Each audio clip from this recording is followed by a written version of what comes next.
Okay, Grewheads, I'm going to read you the very first of a new sequence that I'm doing called Crimson Honey Dripper. This is called the Drizzling. These pieces, or this sequence is, they're called ocular orgasms. They're basically seductions. I started doing the first ones for Matt Farnsworth and Diane Foster. Pieces like Red Smoke and Black Mist. And now, this is the first Crimson Honey Dripper piece called the Drizzling. Just quickly, audio lube if you want it. Grace Jones, Pull Up to the Bumper, and Gail Frank actually suggested Blondie Rapture, which I think is an even better choice. So, without further ado, the Drizzling. Drip, drip, like a busted faucet. Drip, drip. What is that incessant pitter-patter I hear? Could it be the nectar? The sweet honey drizzles of a quim awaiting further instruction? The lack of any reply encourages me to believe that it is so. Without further ado, I shall assume position.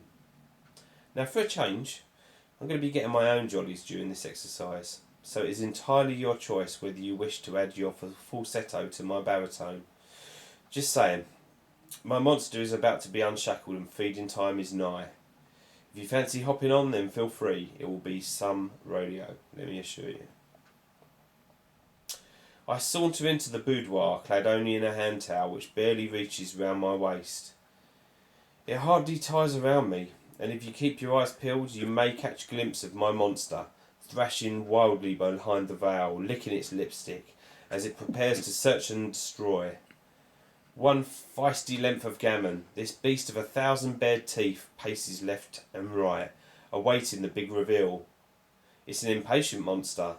Never one to toe the line, it chooses instead to spit at authority, and takes orders from nobody, including Keeper. Right now it's famished, having not had a meal in days, and wishes only to prey. Full-length mirrors are a truly marvellous design, don't you think? I have massage oil at the ready, and it would be foolhardy of me to apply anywhere else than where I can watch the fragrance nectar slide down my chest and collect in a delicious moat around my navel.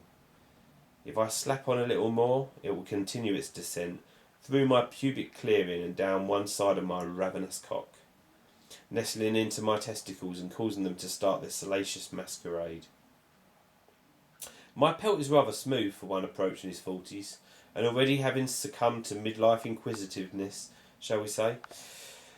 Peachy to the touch, it is covered with erogenous zones. Virtually my entire shell is littered with feeling.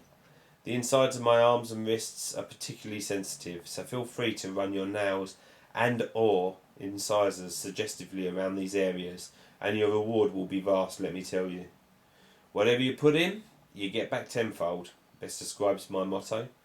Scratch my back enough to draw blood, and I will damned well scratch yours too. It is time to run my digit beneath the loose knot of my towel and allow it to drop at my feet.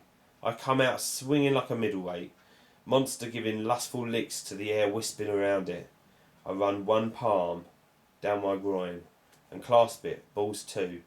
Give it a gentle squeeze of suggestion and feel that familiar twinge of sensuality, synonymous with such action. Why waste a free hand? It's not like I'm doddering around Croft Manor with a silver serving tray, searching for Lara. I have 5 free fingers and just hate to be wasteful. I commence with light tugs of both nipples, all the while wrestling my kraken sub aqua. Light nails down my side make me quiver with dangerous desire and cause my arsehole to clench, as after all, it's more fun if you put up a fight, right? Collecting the slick as I take rectal inroad, I slide one less predominant digit inside myself and hone in on the money shot. Still gently pressing my genitals into my supping palm, I feel them gather in stature. The monster rears with a gruff growl, and the nutbag brothers snarl behind the back wheels of a savage chariot. Straight to the tip, I ignore my shaft as it is strangely the least erogenous part of my entire body, and focus in on the summit, thumb and forefinger delicately pestering and beginning to spin that release valve. As quick as it transpires, I push it all back down and perpetuate this process for as long as I desire, Right now, as I insert second digit into my throbbing knot, we've only just started. No pudding until we've let our food go down. I love to be naked, do it as often as possible, and have been known to give Mother Earth an exclusive lap dance on a rare occasion. Feels right, doesn't it? Join me now, in the skin you were born with, and shut everything else out for just those few moments. The human body is made up of more nerve endings than you could shake a stick at. You know what feels good, where feels good. Explore those places now, and I shall do the same. We are such beautiful creatures, all of us. Our bodies house a collection of scars and transmogrification, which we spend our whole lifetimes collecting. We are imperfect, and that's just perfect. As I stand here milking my prostate gland and teasing my cockbell as it bubbles creamy ferociousness in the pit of its appetite, I consider what I would change about myself had I 3 wishes at my disposal. Right now, for the first time since I played nude in a paddling pool, I would not change a fucking thing. Time now to seal the deal, and it would now take a trank dart to floor my monster as the honey has begun to coagulate, preparing for launch. I am wary that overfeeding one's monster can have dire consequence, so with the same 2 digits, I gently apply chokehold and return him to his lair. It's too late to stem the high tide as it guzzles out into my open palm and seeps through each finger.